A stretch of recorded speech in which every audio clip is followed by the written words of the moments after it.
I was in California. I have an acting agent out there, and they told me that Fast and the Furious was casting the role of Suki. I was, of course, very interested in trying out for it. I went and I met with John, and then here I am. And the cool thing about Devin, being like 20 years old, you look at her in the film and you believe like she's a street racer.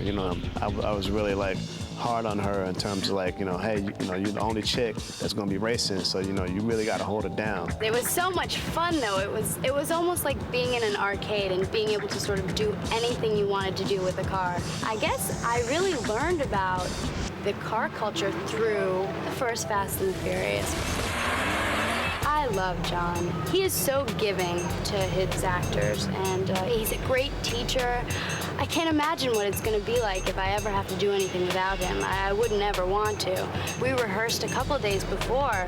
We had Paul and Tyrese talking to each other about their past and what happened and what brought them to the place that they are now in their relationship. And he did all this background stuff. With me, he did something where in my first scene, I have a little bit of not a problem with OJ, but I definitely have a bone to pick with him because he says something to me that I don't like. So we don't have to roll with skirt here.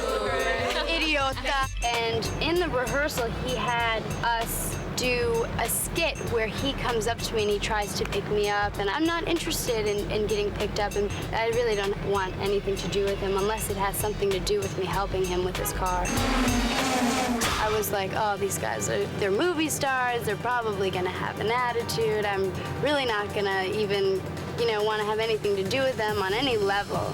It was the opposite of that. And they're all so unique, and they're so sort of like effervescent and full of energy and full of life. They're like young boys discovering life, and they're excited about everything, and everything to them is new and different, and it's great, and it's so good to be around that energy. It's incredible, and being by the beach and being near water and around boats and jet skis and all this cool stuff, it's like so exciting.